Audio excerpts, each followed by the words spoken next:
नमस्कार। आज हमारे सामने भगवद गीता के 8वें अध्याय अंत अक्षर ब्रह्म योग पर आधारित कुछ नोट्स हैं। यह अध्याय अर्जुन के कुछ बहुत ही आप कह सकते हैं बुनियादी सवालों से शुरू होता है, जैसे ये ब्रह्म क्या चीज़ है, आत्मा क्या है असल में, और हाँ, सबसे अहम कि मृत्यु के बिल्कुल करीब होने पर कोई ईश्वर को कैसे याद रख सकता है। हाँ, और देखिए, ये सवाल सिर्फ जानने की इच्छा नहीं है। ये तो जीवन और मृत्यु के सबसे बड़े रहस्य को समझने की कोशिश है ना? और ये नोट्स इसी पर हैं कि श्री कृष्ण इन सवालों का जवाब कैसे देते हैं, खास तौर पर मौत के वक्त, उस समय ईश्वर को याद करने पर, और जिसे वो अक्षर ब्रह्म कहते हैं, वो परम सत्य जो कभी नष्ट नहीं होता। हाँ, तो चलिए नोट्स को जरा गहराई से देखते हैं। एक श्लोक जो इन नोट्स में खास तौर पर दिया गया है वो है अध्याय 8 श्लोक 5। अंत काले चमामेव स्मरण मुक्त्वा कलेवरम यह प्रयाति समुद्भावम याति नास्त्यत्र संशया। नोट्स के हिसाब से इसका भाव यह है कि जो इंसान मरते समय सिर्फ ईश्वर को याद करते हुए शरीर छोड़ता है, हाँ, वो बिना किसी शक के सीधे ईश्वर के स्वरूप को मद्भावम पा लेता है।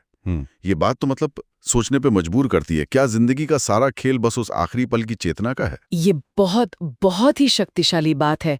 मद भावम का मतलब है मेरे स्वभाव को या मेरे स्वरूप को पाना, यानी ईश्वर जैसी दिव्य चेतना पाना जो हमेशा है, आनंदमय है, ज्ञान से भरी है। और यहीं पर अक्षर ब्रह्म का विचार आता है। अक्षर ब्रह्म। हाँ, जिसे नोट्स परम अविनाशी सच बताते हैं। अक्षर जिसका कभी नाश ना हो। देखिए, ये दुनिया, हमारा शरीर, सब खत्म होने वाला है, पर वो परम तत्व हमेशा रहता है। श्लोक 5 उसी अविनाशी स्थिति को पाने की बात कर रहा है। लेकिन सवाल ये उठता है, और नोट्स भी शायद इसी तरफ इशारा करते हैं, कि क्या ये मुमकिन है कि कोई इंसान पूरी जिंदगी दुनियादारी में लगा रहे और फिर अचानक मरते वक्त ईश्वर को याद कर ले? नोट्स में इसे पाने के कुछ रास्ते भी बताए गए हैं शायद। बिल्कुल। नोट्स साफ करते हैं कि ये आखिरी पल का याद करना कोई अचानक होने वाली घटना नहीं है। ये तो असल में जीवन भर जो किया है, जो अभ्यास किया है, उसका नतीजा है। इसमें योग का अभ्यास है, लगातार ध्यान करना, नाम जपना, ये सब शामिल है। अच्छा। खास तौर पर ओम यानी ओंकार के जाप का जिक्र है। उसे ब्रह्म का ध्वनि रूप माना गया है। इसका लगातार अभ्यास मन को तैयार करता है ताकि अंत समय में आप अपने आप ही ध्यान ईश्वर की तरफ जाए। ये एक तरह की मेंटल और स्पिरिचुअल ट्रेनिंग है, समझ लीजिए। तो मतलब ये हुआ कि एक तरह का फाइनल एग्जाम है जिसकी तैयारी पूरी जिंदगी चलती है। हाँ, कह सकते हैं। ये बात नोट्स में और साफ होती है जब आत्मा के जाने के दो रास्तों का जिक्र आता है, शुक्ल मार्ग और कृष्ण मार्ग।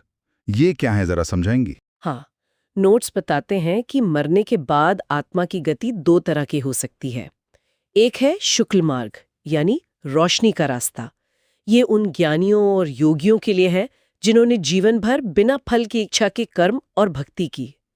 इस रास्ते से जाने वाले वापस जन्म मृत्यु के चक्कर में नहीं पड़ते, वो ब्रह्म में लीन हो जाते हैं, मतलब मोक्ष। अच्छा, मोक्ष। हाँ, और दूसरी तरफ है कृष्ण मार्ग, यानी अंधेरे का रास्ता।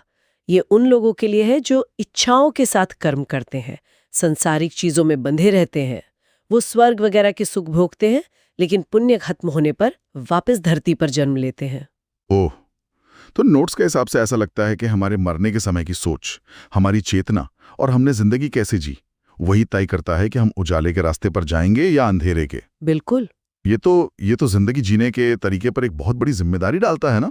निश्चित रूप से। ये सिर्फ मरने के बाद क्या होगा उसकी कहानी नहीं है। ये तो एक तरह से जिंदगी जीने की गाइडलाइन है।